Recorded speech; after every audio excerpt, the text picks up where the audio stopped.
সাল্লাল্লাহু আলাইহি ওয়াসাল্লাম। আমার ভাইরা একটা হাতটা টান করেন তো, হাতটা টান করেন। হ্যাঁ, লিল্লাহি তাকবীর। বলেন মাহফিল চলবে যতক্ষণ আমরা আছি ততক্ষণ, মাহফিল চলবে যতক্ষণ। লিল্লাহি তাকবীর। আল্লাহ কবুল করুক, জোরে বলেন আমিন।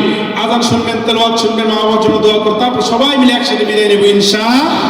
কেউ চলে যাবেন না, শেষ ভালো যার সব ভালো তার। আমার ভাইরা, আমার বন্ধুগণ, আমি আজকে দেখতে চাই এই এত সুন্দর একটা আয়োজন, এত সুন্দর একটা আয়োজন এই যুবক ভাইরা সাজিয়েছেন। আপনারা খুশি না বেজার? খুশি না বেজার? এত সুন্দর একটা আয়োজন সাজাইছেন। আমি দেখতে এত সুন্দর একটা আয়োজন সাজিয়েছে। আমি দেখতে চাই কোন মানুষটা আছেন। হুজুর, আমি আজকে 5,000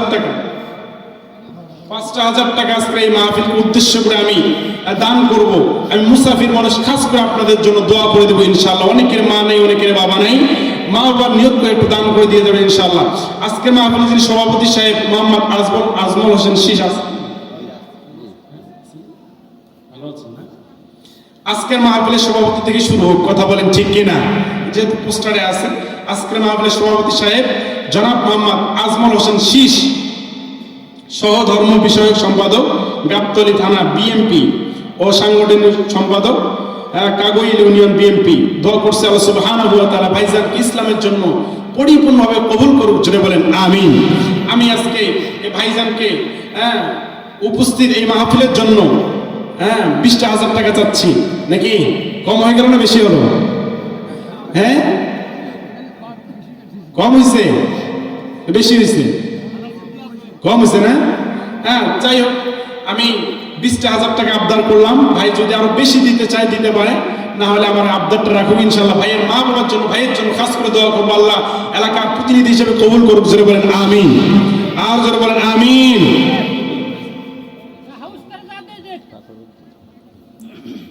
আপনি সময় নষ্ট না করে মানুষ কষ্ট পাচ্ছে, আমরা দু এক কথা বলে আপনারও বক্তব্য ব্রেক হয়ে যাচ্ছে। আচ্ছা, আমি 1-2 মিনিট কথা বলে আমরা শেষ করে দিই, আপনার কথা বলতে সুবিধা হবে। আচ্ছা ঠিক আছে, তাহলে আর আপনার লোকজন কষ্ট পাচ্ছে, অযথা সময় নষ্ট করা যায়।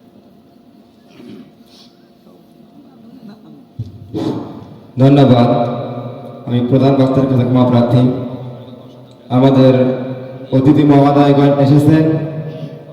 এ পর্যায়ে আপনাদের সঙ্গে সংক্ষিপ্ত আকারে কথা বলবেন আজকের এই মাহফিলের সম্মানিত সভাপতি, কাগইল ইউনিয়ন বিএনপির সাংগঠনিক সম্পাদক শ্রদ্ধাভাজন আজমল হোসেন শীষ।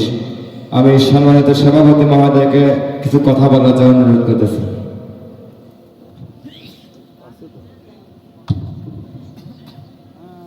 বিসমিল্লাহির রহমানির রহিম। আজকে কৈরব ওয়াজ মাহফিলের সম্মানিত প্রধান অতিথি জনাব আশরাফ হোসেন সাহেব প্রধান বক্তায় উপস্থিত আছেন এবং আমার সামনে উপবিষ্ট মুসল্লিগণ, আসসালামু আলাইকুম। আজকে জলসায় দেখেন বিশাল আয়োজন, মানুষের উপস্থিতি কম। আয়োজন হিসেবে যা লোকজন হওয়ার কথা, শীতের কারণে যাই হোক লোকজনের উপস্থিতি খুবই কম। তাই এত বড় আয়োজন আগামী দিনে যেন আরও সুন্দর আয়োজন, আরও বড় সড়ো হয়, আপনারা সবাই সহযোগিতা করেন, আমরাও সহযোগিতা করব, এই আশা ব্যক্ত করে আগামী দিনে সকলের সুস্বাস্থ্য দীর্ঘায়ু কামনা করে সংক্ষিপ্ত কথা শেষ করছি। আসসালামু আলাইকুম। ধন্যবাদ সম্মানিত সভাপতি মহোদয়কে। এ পর্যায়ে আমাদের মাঝে কথা বলবেন আজকের এই মাহফিলের সম্মানিত প্রধান অতিথি জনাব মোহাম্মদ প্রভাষক আশরাফ হোসেন, নির্বাহী সদস্য বগুড়া জেলা বিএনপি, সহ সভাপতি গাবতলী থানা বিএনপি, সভাপতি কাগইল ইউনিয়ন বিএনপি। আমি প্রধান অতিথি মহোদয়কে কথা বলার জন্য বিনীত অনুরোধ জানাচ্ছি। বিসমিল্লাহির রহমানির রহিম। কৈরব মণ্ডলপাড়া এই মক্তব প্রাঙ্গণে তাফসিরুল কোরআন মাহফিলের আজকের এখানে সভাপতিত্ব যিনি সভাপতির আসন অলঙ্কৃত করেছেন আমার কাবুল ইউনিয়ন বিএনপির সাংগঠনিক সম্পাদক এবং থানা বিএনপির ধর্ম বিষয়ক সম্পাদক সহ ধর্ম বিষয়ক সম্পাদক আজমল হোসেন শীষ। আর আজকের এই তাফসিরুল কোরআন মাহফিলের প্রধান বক্তা হাফেজ কারি মাওলানা মাসুদুর রহমান সিদ্দিকী সাহেব। এখানে উপস্থিত আমার কাবুল ইউনিয়ন বিএনপির সহসভাপতি আব্দুল সবুজ সবুজ, উপস্থিত আমার কাবুল ইউনিয়ন বিএনপির 1 নম্বর যুগ্ম সাধারণ সম্পাদক এবং গাবতলী থানা বিএনপির সহ সাংগঠনিক সম্পাদক মিনহাজুল ইসলাম। আমাদের মাঝে উপস্থিত আছেন কাবুল ইউনিয়ন বিএনপির মুক্তিযোদ্ধা বিষয়ক সম্পাদক আব্দুস সোবহান। আমাদের মাঝে উপস্থিত আছেন কাবুল ইউনিয়ন বিএনপির নির্বাহী কমিটির অন্যতম আবু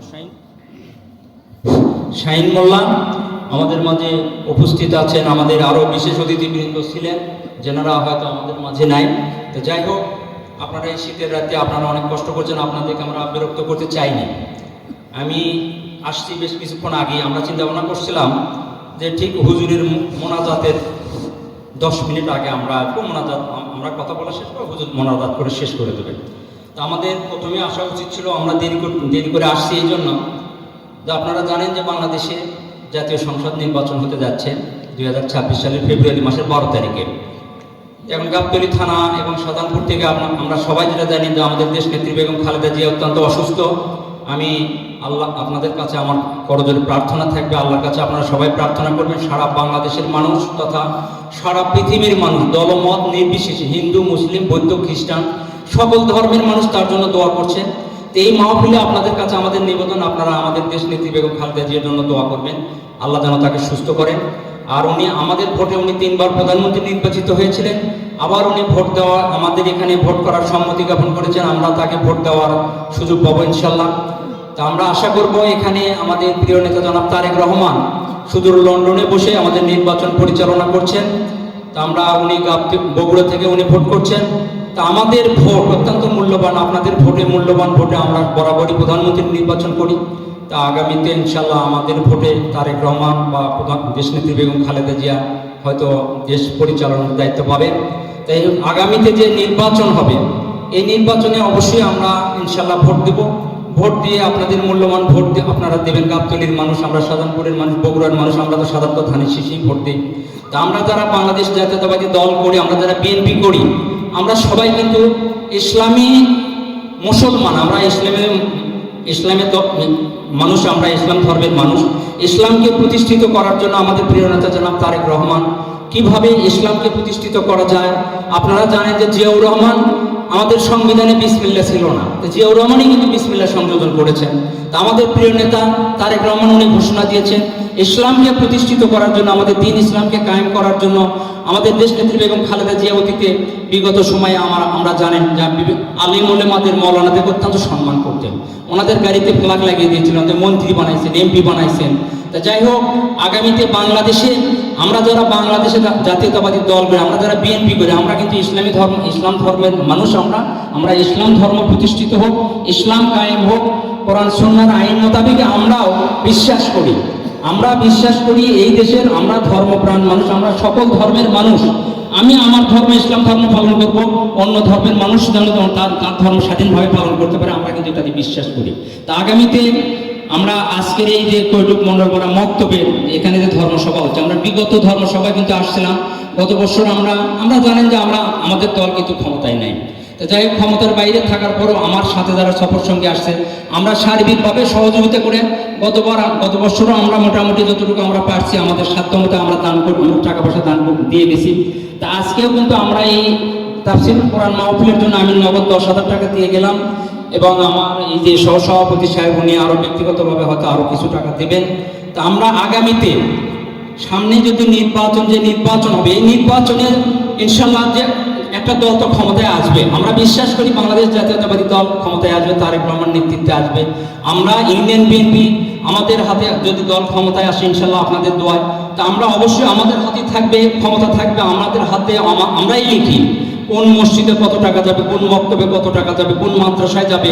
জিয়াউর রহমানের আমল থেকে দেশনেত্রী বেগম খালেদা জিয়ার আমলে আমরা কিন্তু বিভিন্ন মসজিদ, মক্তব বলেন, মাদ্রাসা বলেন, আপনার মন্দির বলেন, সকল ধর্ম প্রতিষ্ঠানে আমরা কিন্তু অর্থনৈতিক সহযোগিতা করেছি।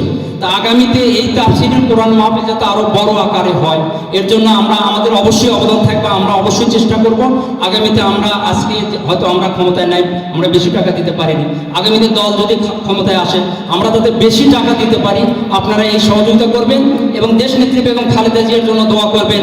আগামী উনি যেন তাড়াতাড়ি সুস্থ হয়ে ওঠেন, তারেক রহমান খুব শীঘ্রই দেশে ফিরে আসুক, এটাই আপনাদের কাছে কামনা থাকবে। এবং আমরাও আপনাদের কাছে আর একটা অনুরোধ করব, এই তাফসীরুল কোরআন নিয়ে হুজুর যতক্ষণ পর্যন্ত বক্তব্য দেবেন, শেষ মোনাজাত পর্যন্ত আপনারা এখানে অপেক্ষা করবেন। এবং আপনাদের এই সময় নষ্ট করলাম আমি আমার দলের পক্ষ থেকে ক্ষমা চেয়ে নিচ্ছি।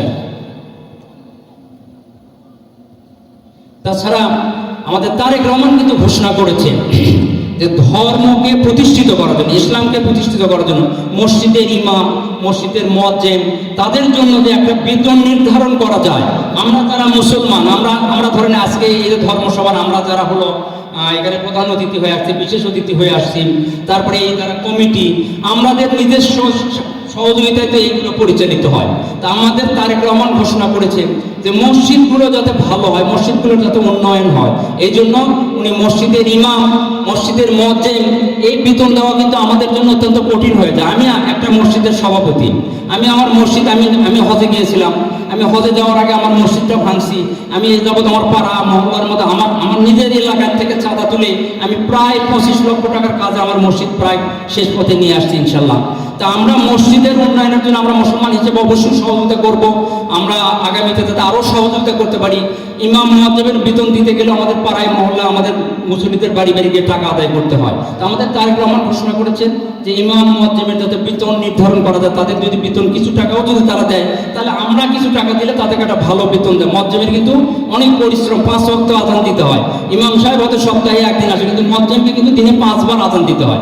কাজে মুয়াজ্জিনের একটা মিনিমাম একটা ভালো বেতন হওয়া উচিত। আমরা একটা আমার মসজিদের মুয়াজ্জিনের বেতন দেয় 3000 টাকা, একটা মুয়াজ্জিন 5 বার আযান দেয়, তার 3000 টাকা দেয়, তার কি হয়? তা সরকার যদি তার কিছু দেয়, তাহলে আমরাও সমাজের মানুষ কিছু দিলাম, তাহলে ইমাম মুয়াজ্জিনের কিছু উপকার হলো। তা আমাদের তারেক রহমান ঘোষণা করেছে আগামীতে মানুষের ভাগ্যের উন্নয়নের জন্য কিভাবে কৃষি সেক্টরের উন্নতি করা যায়, শিক্ষা খাতে কিভাবে উন্নয়ন করা যায়, নারী সমাজের কিভাবে উন্নয়ন করা যায়, আপনার কি গরিব মানুষের কিভাবে ভর্তুকি দেওয়া যায়, গরিব মানুষের কিভাবে বয়স্ক ভাতা, বিধবা ভাতা এগুলো দ্বিগুণ করতে হবে। আপনার কৃষি কার্ড থাকবে, আপনার ফ্যামিলি কার্ড থাকবে, এই কথাগুলো তারেক রহমান বলেছেন। এবং মুন্সি মুয়াজ্জিনদের ইমামদের বেতনের নির্ধারণের কথা উনি বলেছেন। তা আমরা আশা করব আগামী নির্বাচনের পর যে দল ক্ষমতায় আসলে অবশ্যই এগুলো বাস্তবায়িত হবে। তো যাই হোক, আগামীতে আমরা তাফসীরুল মাহফিল যাতে আরো বড় আকারে হয়, এই জন্য আমরা সহযোগিতা করার আশ্বাস রেখে, আহ্বান রেখে আমি আমার কথা বলা শেষ করছি। আপনাদের কাছে আবারও ক্ষমা চাচ্ছি যে কয়েক মিনিট সময় আপনাদের নষ্ট করলাম। সবাইকে ধন্যবাদ। আসসালামু আলাইকুম।